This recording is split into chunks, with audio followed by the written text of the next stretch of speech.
Bob Newheart, Masters, an LP given to me by a friend who thought I would like to talk about it. I think it cost her £1 in a charity shop.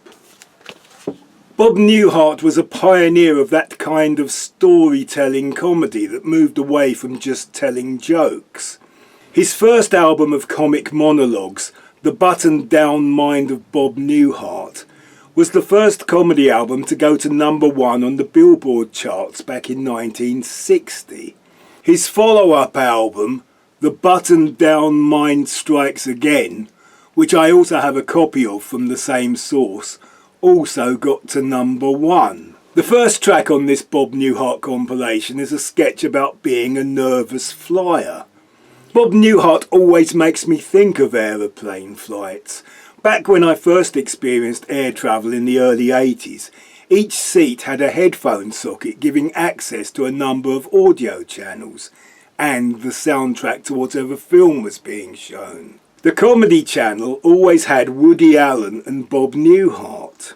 Whereas Woody Allen had slick, well-rehearsed, slightly surreal and very New York routines, Newhart's routines appeared to be hesitant and intellectual and spoken more like a university lecturer. He starts the aeroplane routine by deconstructing the comic's method of going seamlessly from one subject to another by making an obvious link, all very postmodern ironic for 1960. His comedy sketches usually employed the method of imagining he'd been asked a question and then repeating that question to the audience and then giving his answer. One of his best known sketches is how Walter Raleigh might have told the head of the West Indies Company about the use of tobacco if they'd had phones. And with Newhart playing the head of the West Indies Company, it goes something like, "What's tobacco, Walt? It's a kind of leaf. And you bought 80 tons of it. You bought 80 tons of leaves. This may come as a surprise to you, Walt, but come fall in England we are up to a... It isn't that kind of leaf? What, is it some kind of special food, is it, Walt? What, it has different uses? Like what? Are you saying snuff, Walt? So you take a pinch of tobacco and you put it up your nose and it makes you sneeze? Well, I imagine it would. It has some other uses. You could chew it and put it in a pipe, or shred it and put it on a piece of paper. Don't tell me, Walt, you stick it in your ear, then you what? You set fire to it and you inhale it. Well, you could just stand in front of a fire. The sketch ends with the line, "Don't call us, we'll call you." It is very gentle and nothing is cruel, and his tone is that of being perpetually amazed and confused by the actions of his fellow human beings.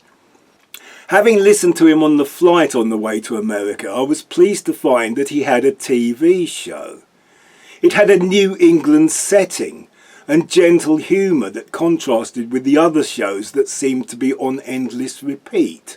Shows like MASH with a laugh track and the American version of Man About the House.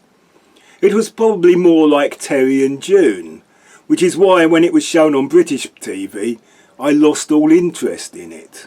Later in his life, Bob Newhart was a regular on The Big Bang Theory, where his gentle hesitance made his performances stand out from all the quick-fire one-liners.